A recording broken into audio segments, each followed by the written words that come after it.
औज़ुबिल्लाहि बिस्मिल्लाहिर्रहमानिर्रहीम। Welcome back dear student. जैसा कि आपको पता है हमने एक्सरसाइज 5.1 स्टार्ट की हुई थी और उसका क्वेश्चन नंबर 1 कर रहे थे और उसके फर्स्ट 4 पार्ट कंप्लीट करने के बाद आज हम स्टार्ट करने वाले हैं पार्ट नंबर 5। पार्ट नंबर 5 आप स्क्रीन पे देख रहे हैं, क्वेश्चन नंबर 1 का, एक्सरसाइज 5.1 का। तो चलिए स्टार्ट करते हैं। Solve and represent the solution on real line. हमें ये लीनियर इक्वेशन दी हुई है, इसको हमने सबसे पहले सोल्व करना है, एक्स की वैल्यू फाइंड करनी है और उसके बाद जो एक्स की वैल्यू आ जाएगी उसको रियल लाइन पर ड्रा करना है। ये दो काम इस क्वेश्चन में हमने करने, जैसा कि ऑलरेडी करते आ रहे हैं। तो यहाँ पर ये देख रहे हैं हमें ये लीनियर इक्वेशन दी है 2x - 1/3 - 3x/4 = 5/6। इसे इक्वेशन 1 का नाम दे दिया ऑलरेडी हमने, ठीक है। नेक्स्ट यहाँ पे सोल्व करेंगे आप इसको। तो अब इसका क्या लेंगे हम, एलसीएम। तो नीचे ये हमारे पास इस साइड पे देखें तो 3 आ रहा है और 4 आ रहा है, तो इसका मतलब दोनों डिफरेंट नंबर है। तो हमारे पास इन दोनों को मल्टीप्लाई करेंगे तो एलसीएम आएगा 12। अब जो एलसीएम आ जाता है इस पे करते हैं डिवाइड। जैसा कि यहाँ पे 3 है और ये 12 रखेंगे ऊपर और 3 रखेंगे नीचे। 3 × 4 = 12। तो आंसर क्या आया, 4। जो बेटा आंसर आ जाता है ना ऊपर वाली के साथ मल्टीप्लाई कर देते थे, तो ये मल्टीप्लाई कर दिया। इसी तरह 4 को जब 12 पे डिवाइड करेंगे तो आंसर आएगा 3। दरम्यान में माइनस है, माइनस लगाएंगे और ऊपर वाली से मल्टीप्लाई कर दिया और ये देखिए मल्टीप्लाई कर दिया = 5/6। यहाँ से हमने एक्स की वैल्यू निकालनी है, ठीक है। उसके लिए फिर ये सोल्यूशन करना पड़ेगा हमें। अब नेक्स्ट क्या करेंगे, इस ब्रैकेट को खत्म करेंगे तो मल्टीप्लाई करना पड़ेगा। 4 × 2 = 8x और 4 × 1 = 4, 7 - 8, 3 × 3 = 9x और 7 क्या आ रहा है, -आ रहा है। ओवर में क्या आ रहा है, 12 = 5/6 एज इट इज। फिर बेटा एक्स वाली क्या करेंगे, हम प्लस माइनस कर देंगे और कॉन्स्टेंट अलग से, यानी कि अगर एक है तो एज इट इज आ जाएगा, अगर कोई और होता तो उसमें प्लस माइनस हो जाता। तो -4 एज इट इज और माइनस का 9x है और प्लस का 8x है, पीछे हमारे पास 1x रह जाता है। और साथ देखें ये वैल्यू बड़ी है, इसके साथ माइनस का साइन, तो माइनस का साइन इसके साथ लिख दिया। नेक्स्ट ये 12 एज इट इज = 5/6 भी एज इट इज। अब यहाँ से हमने निकालनी है एक्स की वैल्यू। उसके लिए फिर देखें अगर ये ऊपर वाली इसके इक्वल है तो नीचे वाली भी तो इसके इक्वल है। तो मैंने क्या किया, 6 × 1 = 6, 6 × 2 = 12, ठीक है। नीचे 2 आ गया और इधर नीचे 1 आ गया, ठीक है।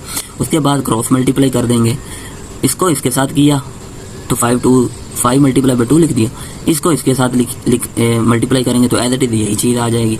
तो -4 - x = 5 × 2 बन जाएगा हमारे पास। इन दोनों को मल्टीप्लाई करेंगे तो हमारे पास 10 आ जाएगा। और फिर नेक्स्ट हमने क्या करना है, 4 इधर माइनस का है और इधर आकर क्या हो जाएगा, या ऐसा करें ये x इस तरफ ले आए, ये प्लस का हो जाएगा, ये 10 इस तरफ ले आए तो क्या हो जाएगा, माइनस का हो जाएगा। इन दोनों को ऐड करेंगे तो -14 हमारे पास x की वैल्यू आ जाएगी। अब बेटा हमने इस x की वैल्यू को चेक करना है कि ये इसका इस गिवन इक्वेशन का सोल्यूशन है या नहीं। अगर पुट करने पर उसी इक्वेशन में x की जगह पे ये वैल्यू दोनों साइडें इक्वल आ जाती तो फिर ये सोल्यूशन है, अदरवाइज नहीं है। तो चले देख लेते हैं। नेक्स्ट फिर चेक की हेडिंग दी, सब्स्टिट्यूशन x = -14 यहाँ पे आएगा, 16 लिख दिया, इनटू इक्वेशन नंबर 1। देखिए ये इक्वेशन 1 रही, जहाँ जहाँ बेटा x की वैल्यू है ना, एक यहाँ पे एक यहाँ पे, यहाँ पर मैंने -14 पुट कर दिया। उसके बाद यहाँ पे -14 पुट कर दिया, बाकी सारा एज इट इज है। 2 की जगह 2 के साथ x है तो यहाँ पे मैंने -14 पुट किया, -1 as it is, 3 as it is, फिर माइनस एज इट इज, 3 और 7x है, x की जगह -14 पुट किया, मल्टीप्लाई होगा इसके साथ 4 एज इट इज = 5/6। फिर इसको इसके साथ मल्टीप्लाई किया तो ये हमारे पास बना 28। ये याद रखना, यहाँ पे साइड पे लिख देता हूँ, -28 है, ठीक है। और फिर -1 एज इट इज और डिवाइडेड बाय 3, माइनस क्या हो जाएंगे, प्लस। 14 को 3 से मल्टीप्लाई करेंगे 42 आएगा और डिवाइडेड बाय 4। आपको कैलकुलेटर अलाउ है तो आप कैलकुलेटर से भी मल्टीप्लाई कर सकते हैं, प्लस माइनस कर सकते हैं, = 5/6 एज इट इज आ गया। नेक्स्ट यहाँ पे माइनस का 28 है और -1 है तो -29 बन गया, ठीक है। 3 एज इट इज आ गया, 42 और 4 एज इट इज, ये भी सारा एज इट इज। अब नेक्स्ट क्या किया हमने, एलसीएम लिया। 4 और 3 दोनों डिफरेंट नंबर है तो एलसीएम आया 12 हमारे पास। अब फिर क्या करेंगे, उसी तरह इस वाले को इस पे डिवाइड करेंगे। 12 को जब 3 पे डिवाइड किया तो आंसर आया 4। जो आंसर आ जाता है ऊपर वाले से मल्टीप्लाई, 4 को जब इससे मल्टीप्लाई करेंगे तो -116 आ जाएगा। उसके बाद 4 को जब इस पर डिवाइड किया आंसर आएगा 3 और 3 को ऊपर वाले से मल्टीप्लाई किया 42 से तो 126 आएगा आपके पास, ठीक है। ये आप लोग खुद कर लीजिएगा, = 5/6। इतना काम कर लेना चाहिए, फिर तो मैथ आएगी। उसके बाद नेक्स्ट हमने इसमें से देखो माइनस किया, ये माइनस का है, ये प्लस का, तो हमारे पास क्या बचा 10 का। ये बड़ी वैल्यू है तो प्लस का साइन आएगा, ओवर में 12 आ गया, 5/6। अब इसको 2 पे कैंसिल करें, 2 × 5 = 10 और 2 × 6 = 12, तो 5/6। अब ये दोनों देख के साइडें इक्वल आ गई हैं। हमने जो x की वैल्यू ये वाली आई थी, x = -14, तो इसका मतलब ये ट्रू है।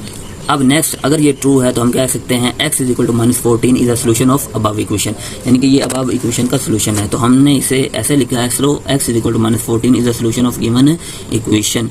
नेक्स्ट हमने इसको रिप्रेजेंट करना है रियल लाइन पे, representation of a solution on a real line. अब रियल लाइन पे हमने ड्रा करना है, तो रियल लाइन ये ड्रा की। अब हर इंटरवल के दरमियान मैंने राइट साइड पे पॉजिटिव नंबर लिए हैं, लेफ्ट साइड पे हर बार की तरह नेगेटिव नंबर लिए हैं, और 5 का गैप डाल दिया है। ये एक इंटरवल 5 का, ये 5 का और ये 5 का, और इसमें मजीद 10 डिवीजन है हर एक में। तो हमने करना है -14 ड्रा इस रियल लाइन पे। तो देखिए ये -5, ये -10, ये -15।